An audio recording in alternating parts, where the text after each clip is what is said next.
In today's video, we're going to be installing the INEZ or INEZ cut brackets for one of these Ram 1500 pickup trucks.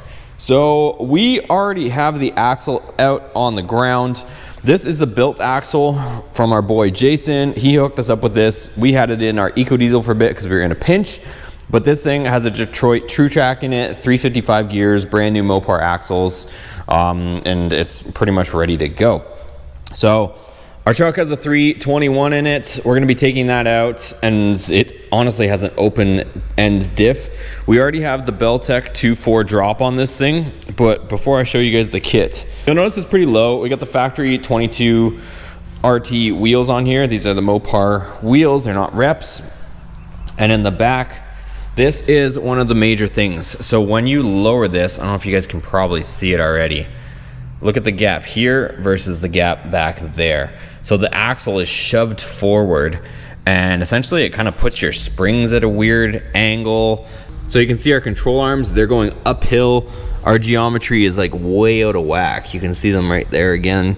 So what this kit does is it'll put our axle back in alignment, and it'll make it so our control arms aren't going uphill, and they should be, you know, relatively straight after this. So it'll fix the wheel spacing, put our control arms back in the correct geometry, and in all that process correct our pinion angle as well. So let me show you guys what we have here. So huge shout out on today's video to Moes Performance. They hooked us up with a set of these brackets.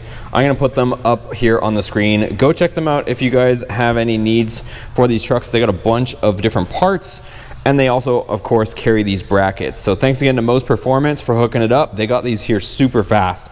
Had the conversation with Matt over there at Moes, and within like a few days, I had these here. So they also come with the instructions. They come with the hardware. He's got these things in stock. So what we are gonna have to do, I took a quick read through the instructions, is essentially these are the cut brackets. So there's a few different versions of these, and since we know that this truck is going to be performance based and it's not like a daily, so we don't plan on going back to stock anytime soon, or stock ride height. What this essentially does is, this is the upper control arm mount, and this down here is the lower one. What this is going to do is this bracket is going to go in here, and it is essentially going to fit in here. I can't really get it in because this is in place, but it's gonna move this mount. So what's gonna happen is it's gonna move our lower control arm to this hole from up here, and our upper control arm from originally up here is gonna move down to here. So that's gonna fit in. Like I said, I can't get it fully in, something like that essentially. So it's gonna move our lower control arm to down here, our upper is gonna be here, and it's gonna be moved down from over there. So it's gonna bring everything down and bring it back into geometry. You can see it's stamped here, P for passenger. But in order to do this, this is why it's called the cut kit, is we have to cut the upper bracket completely off. So this has to get cut off here all the way around so that we can make way for this, because as you can see here, it interferes. So this is getting in our way right now. So you can probably do this with a grinder. It's just gonna take you a lot longer. Fortunately, I have a plasma cutter, so we are gonna cut this off, and then I'll use the angle grinder to clean it up as much as possible. We're gonna paint this whole thing black, and then we'll get our new cut brackets on here. That way we can get everything back into proper geometry. Okay, so I got my plasma cutter set up, and again, you don't need a plasma cutter for this. However you wanna cut this off, it's just gonna make quicker work of this to be able to cut it off with the plasma cutter, but I'm just gonna cut all the way along here, and then we're gonna cut off down there and around. So anywhere where this bracket attaches, so essentially there's a weld here, a weld on this side, and then there is this bracket here that's holding it on as well. So anywhere that that is holding it and supporting it, we're cutting off. All right, so we've got this part of the bracket off. So that's what I wanted to do, is get the main portion off, and then we can start cleaning things up. I'm also gonna take off this piece. You can take off this if you want. I might put airbags on this at some point, so I am gonna leave this flat portion here, because my goal and plan is to eventually, when this thing's Hellcat swapped, to tow our Hellcat swapped Dakota under the cover to some events with the Hellcat swapped Ram. So if I do that, I'd want to put airbags probably in it so this thing isn't sacked out. So for that reason, I'm gonna leave this pad here, but I'm gonna cut this big lip off of it. So I'll cut off to here and around and clean all this up now, and then we'll do the same with that side. All right, little progress update for you guys. So I got that stuff all shaved down clean, and like I mentioned to you guys, I was originally thinking of leaving these so I can install bags, but I'm actually thinking like this truck is never going to carry any serious loads like my Eco Diesel does. So what I probably think I'm going to do is, if I do have to run bags, I'll just run the ones that go in the coil spring. So just kind of my OCD kicking in. I think I'd rather just take these off 100% clean, and that way it just looks all proper, and I think it's going to look a lot better. And then like I said, if I have to, I'll put the bags, the ones that go inside the coil spring. So let me nip this stuff off and then see where we're at. All right, boys, well, it's actually a couple days later. We had a bunch of things we had to get done, but that is a huge pile of metal shavings. This thing is all cleaned up, smooth, ready to go. And what I was just doing is getting the brackets aligned. So there is a left and a right side to this, or driver and passenger side. And you're gonna remember, or you're gonna notice that the upper goes where the old one was. So if you remember, the old one stretched out over here, and that's where you know where the offset's gonna be. So when we go to install this one over here, the upper is going to be offset over here. Same area as where we just ground out this whole part. So next up, you're going to throw your bolt through, and this lip you're going to use to align everything. So if I get some light on that for you guys. So you're not going to crank this down, but you're going to at least use it to align everything. And then you're going to use C-clamps on the inside, like I have them pinched off here. And you're going to get this line parallel with this. And that's what's going to give us our alignment. So you can see there, this is running parallel with that lip. Same deal on this side, our brackets running parallel with that lip there. So we're all good. Next up, we're gonna drill our holes here and here. That way our two bolts can mount through here. So we got our 7/16 drill bit. We're gonna go ahead and drill these holes, both sides, and then we'll do the same to the other one. Bam. All right, so the holes are drilled, both sides, so we're good to go. We're gonna take the brackets off.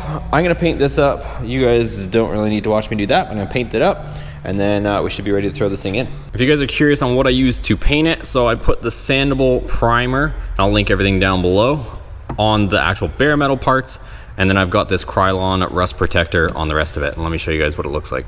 Bam. Check that out. So it is looking better than new, honestly. So this thing is gonna look super spicy. It's exactly what I wanted, you guys. You can't even tell anything was ever here before. So we're gonna let this paint dry overnight, and then tomorrow we'll put the brackets on. All right, well, our rear axle is all ready to go. It's painted, brackets are installed, and we've got the truck here. So let's get one good last look at how this fits before we do the change. Again, you can see on this side, definitely not that much room. And over here, almost double the gap on the back. So this axle is shoved way forward. So if you guys are curious on how to get this done, I will link the video above on how to change the rear axle. I'm gonna save you guys that, but go check out that video if you're not sure how to swap this out. Let's get it in here, and then let's see how she looks. The other important detail is the angle of those control arms. You can see they're going uphill towards our rear axle. So again, look at level with the floor. They're going uphill. By the time we're done with this, they should be in a much better angle. All right, so I don't know if anyone else has done this, but using a crawler and just rolling it up in here, and then you can put your jack on the ends of it, is making it way easier than trying to take it out with two floor jacks like that. So I'm gonna roll this in here, and I'm just working, doing this as a one-man show. And looking, literally, I can camera and I can line this up all by myself. So we'll get that in there, get that bottom bolt in, get the other bottom bolt in, and then we can start jacking it up and swinging it into place. Okay, so I was able to put the both bottom bolts in, and then just lift it up with the jack a little bit until these bolts, as you can see, line up. Sneak these in, and then once we get all four in, I've already got the other two in on the other side, then I can lift it up further, put our springs in, and attach our lower shock bolt, and we're well on our way to putting this back in. Okay, so check this out, you guys. I just raised the axle all the way up so the vehicle is under the load of the axle, and you can see just how good of alignment everything is in. Look, now our lower control arm is pretty much parallel with the ground. It's not way up on an angle like it was before. You gotta remember, this hole is where that arm used to be, so it would have been drawing a straight line to this bolt. So you can see here now we got that nice level angle on there. What I do actually need to do is, I wanted to check this out, but the instructions do say to remove that bump stop cup. You can see there with just under the weight of the vehicle, it's pretty much touching the bump stop, so that would make for a bouncy ride. So what I'm gonna do is I'm gonna take that off. There's just 2 welds on each side that hold that cup in place. And then for now, I'm just gonna rock it with no bump stops. And then what I will do is probably put a little energy suspension polyurethane bump stop in there afterwards. So comment down below if you guys want me to follow up and show you guys what I do there in a future video, because I haven't even ordered them just yet. But for now, I am going to take that off so that it's not bouncing around on the bump stops there. But you're supposed to put the vehicle under full load of the weight of the vehicle in the back before you tighten these down. So I've loosened all of the control arm bolts, because what happens is if you're using these stock ones, the bushings in them, they'll be under tension in the original location. So you want to loosen them all up, get everything in the new position and new angle, and then tighten them up where the vehicle is pretty much going to be riding, which is here under the weight of the vehicle. And then you would be good to go. So right now, let me get the bump stop cups out, and then we'll continue. And if you're wondering how to get these off, what I did was just took a cutoff wheel, went flat along the frame until I could break it free with a hammer, and then I'm just gonna work it back and forth to crack this tack weld on that side, just so that we're not getting into the frame as we cut it off. So that's what I did. But it's pretty much off. So we'll do the same to the other side and then move on. Okay, so the bump stop cups are out, and that is the finished result after sanding it, smoothing it, and just hitting it with some black paint so it doesn't rust. So now I can go ahead and put the springs back in and throw all this back together. Okay, boys, so truck is down, back together, and it is on the ground. So you can definitely see, and hopefully you guys can see in the video, now the axle is centered. So I have the same distance here as I do over there. Before, you guys remember, it was shoved up into the front. So now it's centered. And if you look down here, check out that angle. So our control arm is dead level with the ground. So it should be much better for traction purposes and just handling, and just everything's back into its proper geometry. So there you go, you can see the brackets. I still got some cleaning to do. We got a super shiny axle and brackets, and these control arms are dirty. I might actually upgrade these control arms. I probably end up upgrading them. Just at the moment, I wanted to show you guys how it installs just like that. So I'm gonna end up testing all this stuff. I really wanted to get this video out for you guys, showing you guys the install, how to get them installed, and showing you guys the correction as far as the angles. And then once I get more testing in, then I'll be able to kind of give you guys my feedback on the actual setup. So that's gonna do it for this video, you guys. Like I said, I definitely want to do some follow-up videos for you guys, showing you guys how it's been handling, how it drives, traction, all that stuff. But I would be lying to you guys if I were to give you guys that information right now, because I just finished the install and I wanted to keep this video very specific. So thanks again to Moes Performance for supplying those. I will link them down in the description below where you guys can get those.